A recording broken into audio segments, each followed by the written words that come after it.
안녕하세요 여러분. 오늘의 기사 내용은 독일이 모바일 네트워크에서 중국산 부품, 특히 화웨이와 GT 제품을 제거와 미국 대형은행의 실적 발표. 주목해야 할 사항들입니다. 우선 좋아요 버튼을 누르고 채널 구독 및 알림 설정도 잊지 마세요. 여러분의 관심과 지지가 저희에게 큰 힘이 됩니다. 첫 소식은 최근 핫한 뉴스.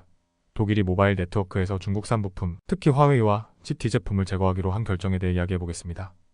이 결정은 어떤 배경을 가지고 있으며 앞으로 어떤 영향을 미칠지 함께 살펴보겠습니다. 월스트리트 저널의 기사를 바탕으로 정리해보았습니다. 여러분, 최근 독일이 2029년 말까지 5세대 이동통신망에서 중국산 부품을 제거하기로 결정했습니다.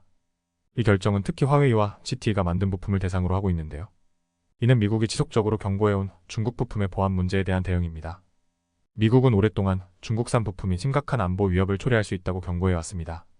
이에 독일은 몇 년간의 논쟁 끝에 결국 이러한 결정을 내리게 된 것입니다. 특히 독일의 주요 통신 사업자들은 2026년 말까지 모바일 네트워크의 핵심 부분에서 화웨이와 GT 부품을 제거하기로 했습니다.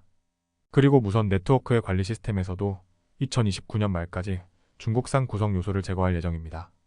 하지만 이 결정은 독일 내에서도 많은 갈등을 야기했습니다.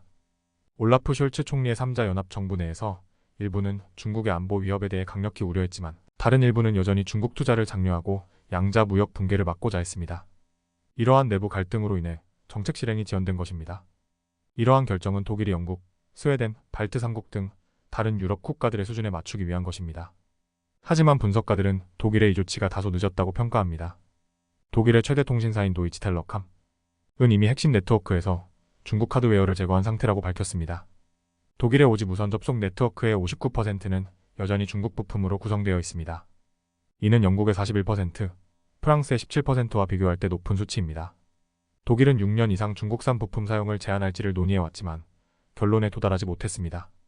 이는 중국의 비용과 잠재적 보복에 대한 우려 때문이었습니다. 그러나 2022년 러시아의 우크라이나 침공 이후 독일은 적대적인 국가에 대한 경제적 의존도를 재검토하게 되었습니다. 이에 따라 중국 하드웨어로 인한 위험도 재평가하게 된 것입니다.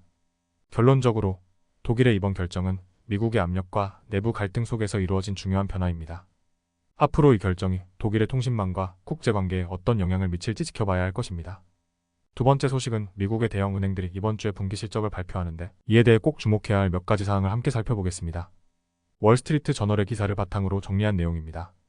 이번 주 금요일에 JP모건 체이스, 시티그룹, 웰스파고와 같은 대형 은행들이 2분기 실적을 발표합니다. 이번 발표는 지난해 은행 파산 이후 은행 시스템의 약세, 징후와 장기적으로 높은 이자율이 소비자, 재정에 미치는 영향을 평가하는 중요한 시점이 될 것입니다. 첫 번째로 주목해야 할 점은 은행의 미실현 손실입니다. 연방예금보험공사에 따르면 현재 은행들은 대차대조표에 약 5,170억 달러의 미실현 손실을 안고 있습니다. 이는 은행들이 팬데믹 기간 동안 낮은 금리의 국채와 모기지 담보증권을 대량 매입했기 때문입니다. 하지만 연방준비제도가 2022년에 금리를 인상하기 시작하면서 이러한 채권의 장부 가치는 크게 감소했습니다.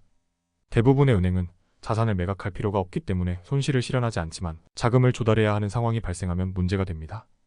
지난해 실리콘밸리 은행이 이러한 이유로 파산한 사례가 있죠. 다음으로는 상업용 부동산 손실입니다. 은행들은 모든 상업용 부동산 부채의 40%에서 50%를 보유하고 있으며 연체율이 증가하고 있습니다. 특히 소규모 및 지역 은행들은 상업용 부동산 대출 비중이 높아 경기 침체 시 더 큰 타격을 받을 수 있습니다. 세 번째로 살펴볼 점은 대출로 인한 이익입니다. 은행들은 여전히 높은 이자율로 인해 압박을 받고 있지만 팬데믹 이후 대출에서 더 많은 이익을 올리고 있습니다. 다만 경제가 높은 이자율에 적응하면서 이익 성장 속도는 둔화되고 있습니다. 또한 지역 은행들은 미국의 은행 시스템에서 가장 약한 고리로 남아있으며 투자자들은 여전히 이들의 미래를 걱정하고 있습니다. 대형 은행들은 소규모 은행보다 더 많은 유동성을 가지고 있어 예금 감소를 더 잘 관리할 수 있습니다. 소비자 건강에 대한 문제도 나타나기 시작했습니다. 일부 사람들은 신용카드 대금을 내지 못하고 있으며 은행 수익의 연체율 상승에 영향을 미치고 있습니다. 분석가들은 2분기에 연체율이 약간 상승할 것으로 예상하고 있습니다. 마지막으로 투자은행 수수료입니다. 2분기에 투자은행 관련 수수료는 전년 대비 상승할 것으로 예상됩니다. 기업 차입 비용이 감소하고 거래가 증가하면서 기업들은 부채 시장을 활용하고 있습니다. 하지만 여전히 2021년에 엄청난 거래량 수준에는 미치지 못하고 있습니다. 오늘은 여기까지입니다. 다음 영상에서 더 유익하고 흥미로운 내용으로 찾아뵙겠습니다. 이 영상은 투자 의견이 아닙니다. 매우 감사합니다.